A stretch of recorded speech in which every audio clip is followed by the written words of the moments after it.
കേരളീയ സമൂഹത്തിലെ നവോത്ഥാന പരിശ്രമത്തിൽ വൈക്കം സത്യാഗ്രഹത്തിൻ്റെ സ്ഥാനം വളരെ വലുതാണ്.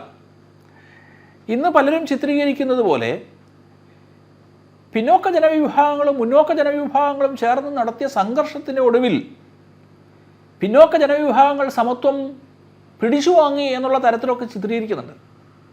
അത് എല്ലാ കാലത്തും ഈ സമൂഹങ്ങൾ തമ്മിൽ, ഹിന്ദു വിഭാഗത്തിലെ വിവിധ ജാതി സമൂഹങ്ങൾ തമ്മിൽ സംഘർഷത്തിൽ നിലനിൽക്കണമെന്ന് ആഗ്രഹിക്കുന്നവരുടെ ആഖ്യാനമാണത്. സത്യത്തിൽ അങ്ങനെയല്ല. അതിൻ്റെ ഏറ്റവും നല്ല ഉദാഹരണം വൈക്കം സത്യാഗ്രഹമാണ്. ഈ മഹാത്മാഗാന്ധി ഭാരതത്തിൻ്റെ രാഷ്ട്രീയ സ്വാതന്ത്ര്യത്തിൻ്റെ മുന്നുപാധിയാണ് ഭാരതത്തിലെ ഹിന്ദു സമൂഹത്തിനിടയിലെ അസമത്വം അവസാനിപ്പിക്കലെന്ന് വിശ്വസിച്ച ആളാണ്. അതുകൊണ്ടാണ് അദ്ദേഹം പിന്നോക്ക ജനവിഭാഗങ്ങളെ ഹരിജനം എന്ന് വിളിച്ചത്.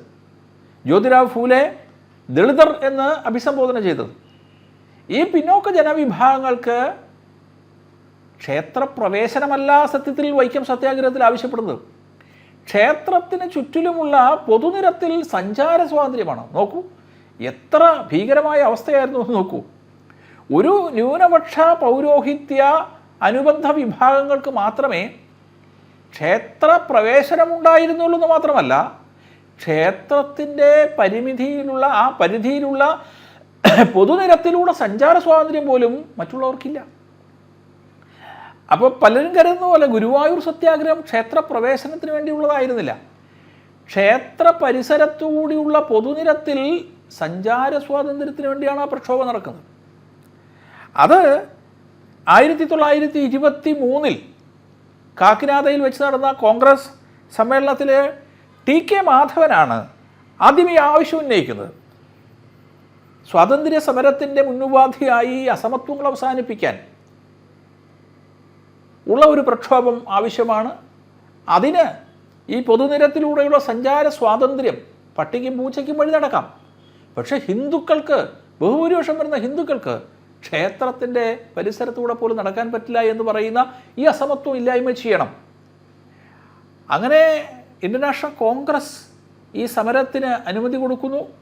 നമുക്കറിയാം 1924 മാർച്ച് 30 KP കേശവമേനോൻ്റെ നേതൃത്വത്തിലാണ് കോൺഗ്രസ് വൈക്കം സത്യാഗ്രഹം ആരംഭിക്കുന്നത്. ആ വൈക്കം സത്യാഗ്രഹത്തിൽ പിന്നോക്ക ജനവിഭാഗങ്ങൾ മാത്രമാണോ പങ്കെടുത്തത്? അല്ല, എല്ലാ ജനവിഭാഗങ്ങളും പങ്കെടുത്തു. ഇപ്പോൾ ആദ്യം അറസ്റ്റ് വരിച്ചത്, അത് തീണ്ടൽ പലക സ്ഥാപിച്ചിരുന്നു പടിഞ്ഞാറേ നടയിൽ ബോട്ട് ജെട്ടിയിലേക്ക് പോകുന്ന വഴിയിൽ. ആ പലകയ്ക്കിപ്പുറത്തേക്ക് പിന്നോക്ക ജനവിഭാഗങ്ങൾക്ക് പ്രവേശനം ഉണ്ടായിരുന്നില്ല. ആ തീണ്ടൽ പലക മറികടന്നുകൊണ്ട് ഞങ്ങൾ സഞ്ചരിക്കും എന്ന് തീരുമാനിച്ച ആ സത്യാഗ്രഹ വളണ്ടിയർമാരിലെ ആദ്യത്തെ 3 പേർ, ഒരാൾ ഈഴവൻ, ഒരാൾ പുലയൻ, ഒരാൾ നായർ. ഇപ്പം നായർക്ക് ക്ഷേത്ര പരിസരത്തൂടെ നടക്കുന്നതിൽ ഒരു തടസ്സവുമില്ല, ക്ഷേത്ര പ്രവേശനത്തിന് തടസ്സമില്ല, മുന്നോക്ക ജനവിഭാഗമാണ്. പക്ഷേ പിന്നോക്ക ജനവിഭാഗങ്ങളുടെ അവകാശ സംരക്ഷണത്തിന് വേണ്ടി നടത്തിയ സമരത്തിൽ മുന്നോക്കക്കാരനും ഉണ്ടായിരുന്നു. ഇന്ന് പലരും ചിത്രീകരിക്കുന്നത് പോലെ മുന്നോക്കക്കാരന് എതിരെ നടത്തിയ പ്രക്ഷോഭമായിരുന്നില്ല ഇതൊന്നും.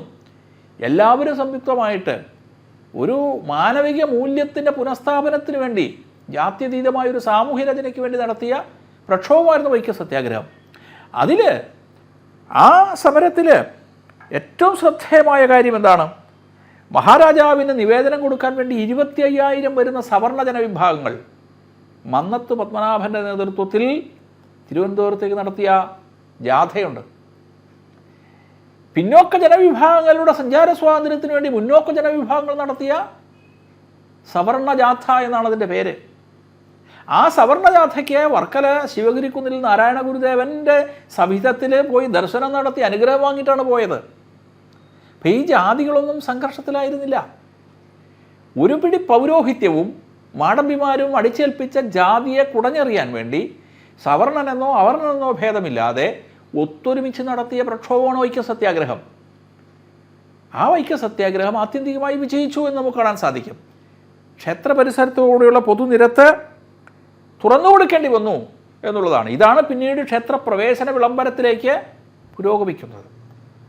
അപ്പോൾ ഇതൊരു ഏകോദര സഹോദരന്മാരായി നായരും ബ്രാഹ്മണനും പറയനും പുലയനും എല്ലാം തോളോട് തോൾ ചേർന്ന് നടത്തിയ പ്രക്ഷോഭമാണ് വൈക്കം സത്യാഗ്രഹം എന്ന് പറയുന്നത്. അപ്പോൾ ഈ ഹൈന്ദവ സമ്മേളനങ്ങൾ നമ്മുടെ കേരളത്തിൽ ഇപ്പോൾ നടക്കുമ്പോൾ ഇത്തരമൊരു ഐക്യത്തിനെക്കുറിച്ചാണ് നമ്മൾ വിഭാവനം ചെയ്യേണ്ടത്.